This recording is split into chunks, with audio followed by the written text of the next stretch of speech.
These are 5 things you cannot just skip it if you're doing video shoots for the client, or if you're getting serious about video shoot and you want to do filmmaking or video shoot and you want to make career, or you want to make some money out of it, or you just want to have really good video shoot in your content. Any video shoot, if you have these 5 things, you will make sure that you cover a lot of the stress and the pain points that can happen in a video shoot scenario. I'm telling you, as someone who's doing video shoots, indoor, outdoor, exposed events for YouTube and these kind of stuff, that if you watch this video, at the end of this video you will be able to get these 5 things right. Then you have the confidence that you get the best quality and good quality content, good quality commercial, good quality videos for the client, for yourself, and for anyone you want. Let's start with the first one. Now, you can ask this thing from any filmmaker, any content creator, that how important is it to have a good audio? Having a good audio is very crucial, and I then noticed this after for a long time, and after that I noticed that this is very important. Even if you have Red Magic cameras, if you have like 8K quality, if you don't have a good audio quality, people will not care about your video quality, because it's natural. This is from my experience. Even if you have good video quality, client, when they listen it, let's say if they listen it to the headphone, and if the audio is crappy, it's gonna hurt their experience with you, and they will not be happy with the audio quality. And you want to make sure also, when you're shooting for the clients, you have a reliable and trusty audio system, that when you end up having no audio when you're shooting videos, that let's say if your microphone is off and the camera doesn't pick up any audio, and you end up with no options, and that's like a big pain point you can have. That's why investing on a trusty and reliable microphone with a good quality 24-bit is pretty much enough. Is good. For example, you can choose DJI Mic 2, DJI Mic 3, or Rode Wireless Pro, which is my favorite one, which is good for what you call professional audio workflow. So first thing, you want to make sure you have really good audio system. After that, you focus on having spare batteries, at least having 3 batteries, one inside the camera, 2 as a spare, that suddenly something will happen in the event scenario or in the shoot or the weather environment, if it's very cold or hot. It just can happen sometimes. Having 2 spare batteries is giving you a really peace of mind. Usually for me, for the shoot, 2 batteries enough, like 1 in camera and 1 spare, but it's good to have the 3rd one.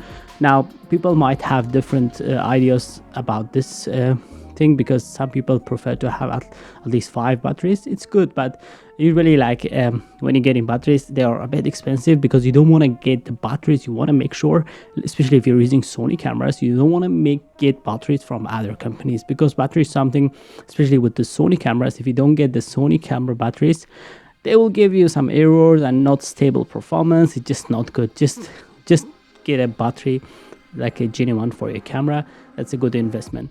I have 2 Sony batteries and I use it as a spare, and in total I have 3 Sony batteries, so they're like pretty much enough. If I have them 100% charged, it's pretty good. So having the charge reliability also gives you a very peace of mind, because from my experience, I usually had 2 batteries, but sometimes I notice like what happens if the weather is very cold and my camera is like freezing, and that happens to reduce the charge in the battery sometimes. So you just don't want to have those kind of things on top of your mind, and you just want to have the peace of mind, drive to the client's work, and you have pretty much enough battery for the entire shoot.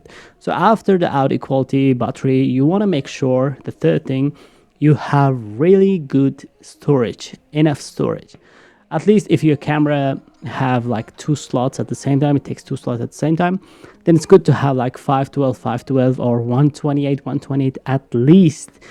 It depends on what kind of video you shoot, like how long you shoot, what kind of quality you shoot, that how much space it takes, what kind of resolution you shoot. For me, usually I have 128 and 512.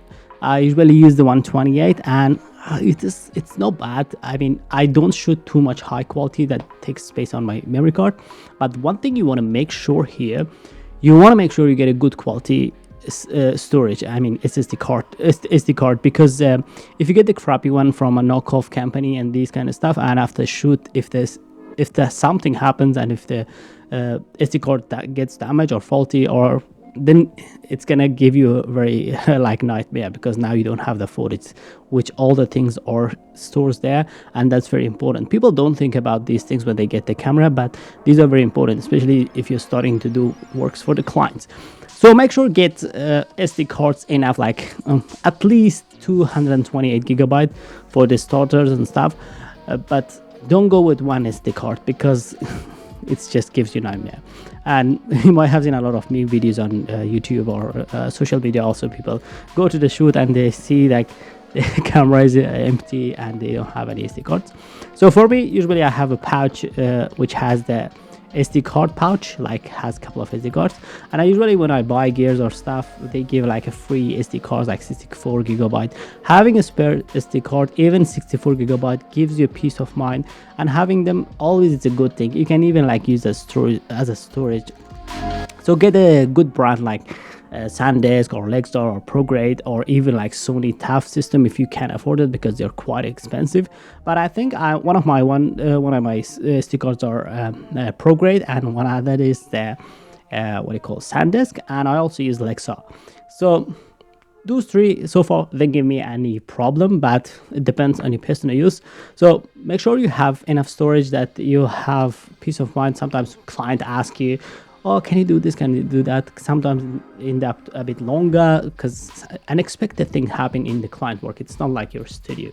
So that's important. That's the third thing. You want to make sure you have enough storage.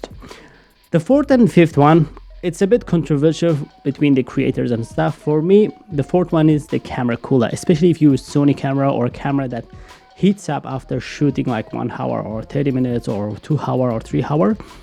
Then if you don't have that camera cooler at the back of the camera, then it gives you a nightmare, because the camera gives you the error and the camera stops recording. And in that scenario, if the client is with you and your camera doesn't work, what are you gonna say there?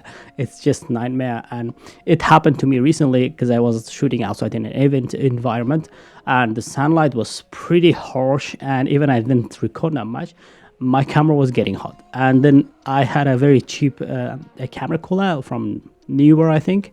I'm deciding to upgrade it, but it still works perfect.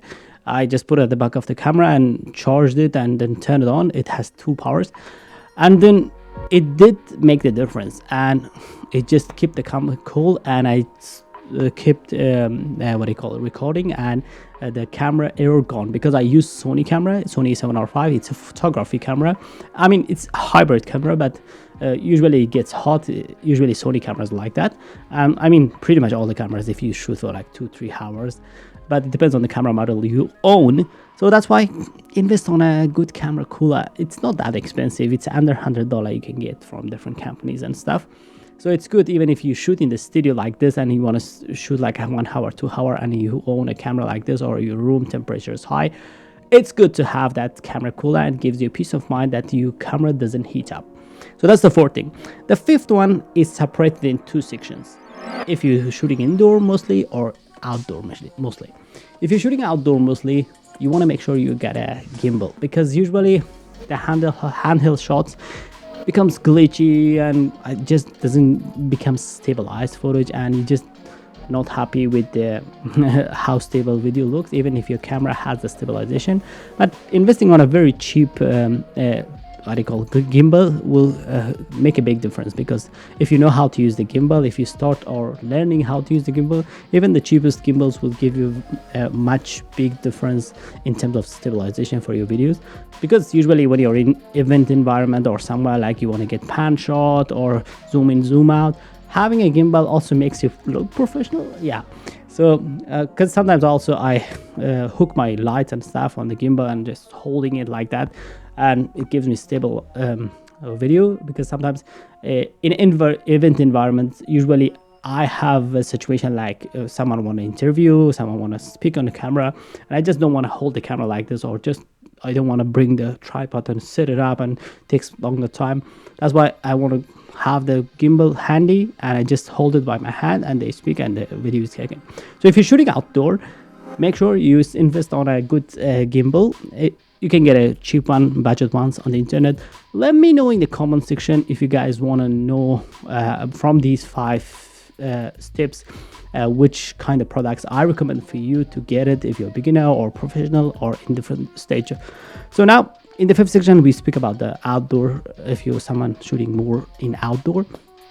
Now, if you're shooting more inside, I mean indoor, you want to make sure you have a good light. Because lighting is the crucial thing. If you don't have light, you don't have footage. It means you have seen black. In the lighting, I have one main light from Amaron Verge Max, a practical, very portable light. I just carry it even like if I do like a YouTube video shoot, it's indoor, and I want to make sure sometimes I have the portable light that I can control the light, because that's important. Even if you have good cameras, if you don't have good lighting techniques, your footage will become very bad. That's why having a good good backup light, and having a couple of practical lights if you want to make the scene look good. Like for example, right now, if I had my practical light charged, because it's out of charge now, I cannot put it there on the corner. There's a plant, the green plant. If I put it at the behind of that green plant, it would change the look of the scene right now, and to make it more more pleasing or stuff. So if you're shooting indoor, think about lightings, what kind of practical lightings you can get. At least get one like a panel light, like cheap one, like 100 watt or 50 watt. They are like pretty much enough if you know how to use them and if you know how to control them, because you always need light. You can always be creative with the light. At least having two lights, if you want to have the full control in a YouTube environment that the person doesn't have any light, or you just want to have the confidence in terms of lighting. But I usually carry one light, one Verge Max, and it's like a panel light. It's the circle light. I can just clamp it anywhere I want. And yeah, I hope you like this video useful, and I'll try to make more videos from my real experience, from my real clients, and how I tackle the problems and how I solve these problems. That from my experience, you save the time and you don't make that mistake, and we make this community useful and beneficial for each other. And I'll see you in the next one. Don't forget to subscribe.